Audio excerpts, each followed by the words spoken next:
Hi, everyone. My name is David Macklin. I am a family physician who has worked for now since 2013 exclusively in the field of obesity medicine, managing comprehensive weight management programs focused on both the behavioral elements of treatment and also the medical elements of treatment of this real medical condition. I come to you today as well as a co-author of the Canadian Clinical Practice Guidelines for the Treatment of Obesity, a co-author of the Psychology and Behavioral chapter. In our clinical practice guidelines, we describe that obesity treatment has three pillars: behavioral therapy, medical therapy, medication, and surgical therapy. Most people understand what medical therapy and surgical therapy at least are in principle, but what I find is many people are unaware of the processes and details of what is behavioral therapy. And so if that's something that's of interest to you, you've come to the right place. Today, I'm going to be discussing the second of 8 modules. These are knowledge translations of the information within the psychology and behavioral chapter in the Canadian Clinical Practice Guidelines. This today is the expectations or second module, the one that we'll be discussing.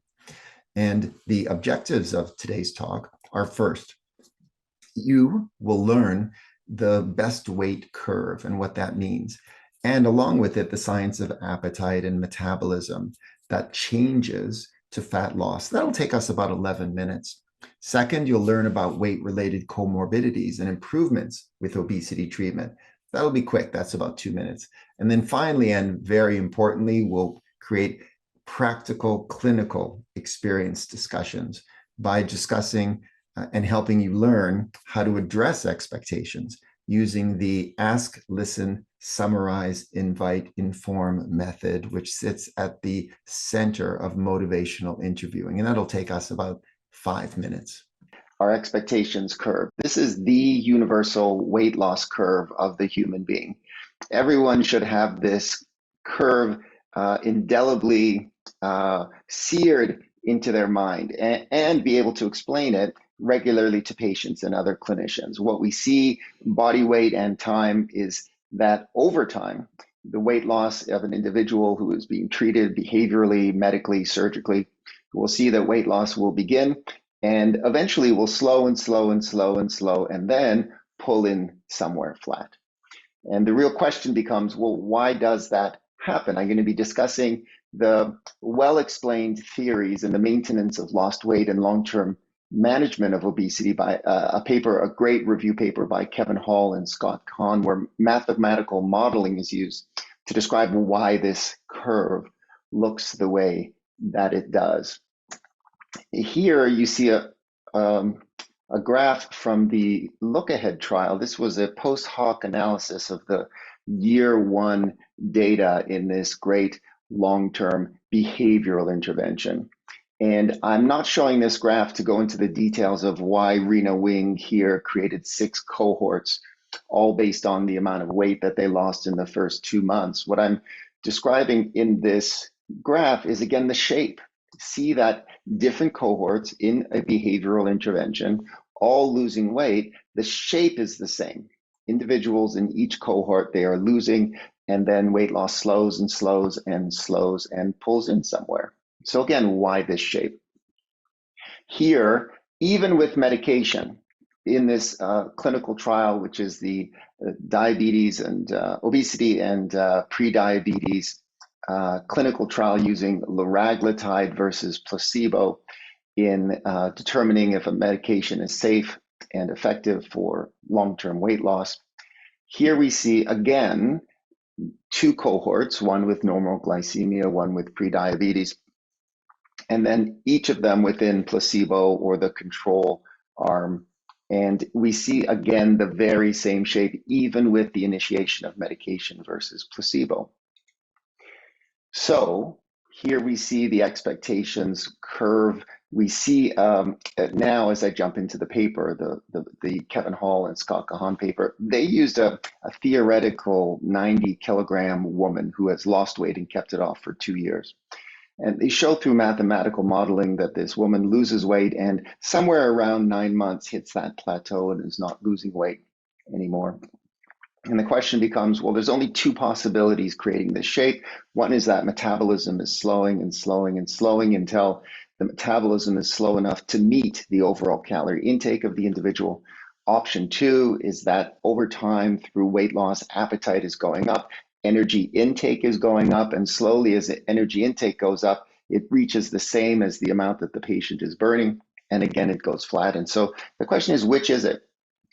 Or if it's both, which is more predominant, the effect that's creating the plateau of the curve? Here in this graph, you see through, again, complex mathematical modeling that's well above my pay grade, we see that this theoretical 90-kilogram woman begins her weight loss efforts with a energy expenditure, a total energy expenditure, the entire amount of energy she's expending, which is primarily basal metabolic rate plus dietary induced thermogenesis plus physical activity.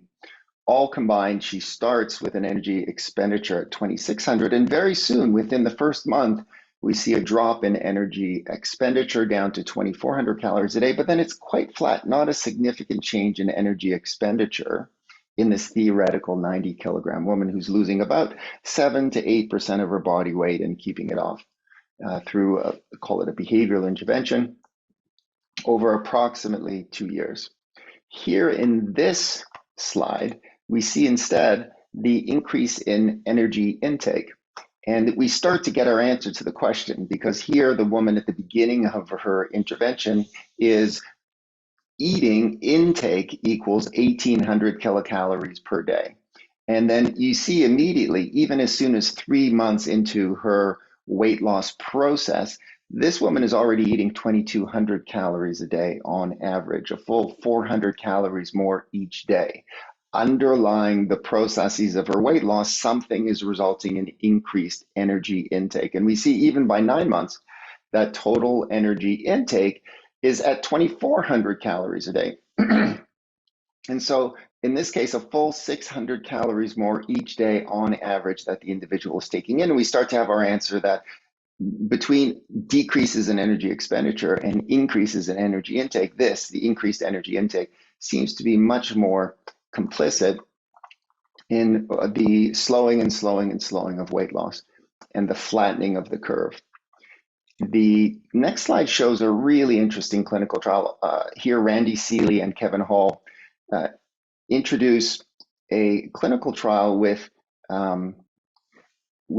canagliflozin, where the individual is living with diabetes, is now losing some significant percentage of sugar or glucose in their urine.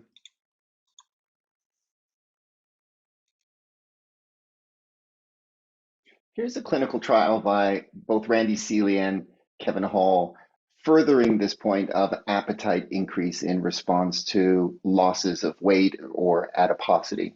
Here, a clinical trial of 153 patients that were treated with Invokana. The SGLT2 urinary glucose excretion results in weight loss, some 300 or so calories each day that the patient is spilling. And we see in this graph that there is, because of calorie deficit, there is this weight loss, change in body weight, somewhere on the order of over a year, 3 to 4 kilograms of weight loss compared to placebo. And again, an indication of appetite increase. If we look, the weight loss results in an increased eating above baseline by about 100 kilocalories per day per kilograms lost. And so we see that there is this slow rise in energy intake again, which creates, in the same way we saw earlier, a slowing and a slowing and a slowing, and then eventually a flattening. So maybe you didn't know that Invokana and this class of medications results in increased appetite, but it does. Otherwise, if the individual is still spilling sugar, they would continue to lose weight, but for the increased energy intake, which is a consequence of the sensation within the brain, the recognition of the decreased adiposity and weight, which results in increased appetite, slow, steady, increased appetite. And that's why the weight loss again flattens and flattens and stops. And so here we have this concept where we can now understand that there is a slow and insidious and steady increase in appetite as our patients lose weight. And we see in this case, the appetite score in the paper by Kahan and Hall, where they describe that the brain is asking for 2,600 calories a day at the beginning, by 3 months, 3,000 calories a day. And then finally, at the 3,200 number, the appetite, the drive to calories by the 9-month point. Really interesting in that the patient, therefore, has a requirement of a level of effort. Remember at the beginning, see if I can make this point. At the beginning, the patient was eating 1,800 calories a day, which means that they were eating 800 calories less than their brain was asking for. Then we saw, as time went by at 3 months, the patient was no longer eating 1,800 calories a day. They were eating 2,200 calories per day, but the brain was asking for 3,000, you can see at 3 months. So again, the level of effort was taking in 800 calories less than the brain was asking for. And then finally, at the 9-month point, where we know that the patient was taking in each day 2,400 calories a day, here the brain is asking for 3,200 calories a day. So again, the level of effort is the patient continuing to take in 800 calories less than they're taking in, which creates the image, the impression within the patient that they're really having the same level of effort. It feels like the same level of effort, even though their weight loss is slowing and slowing and slowing, and in this case at 9 months, stopping. It's a really important point because here in this slide then, it's described that the patient is at a level of effort creating and maintaining long-term a level of effort of 800 kilocalories per day. What does that mean? That means that their level of effort is that they're maintaining their energy intake to be 800 calories less than their brain is asking for how long?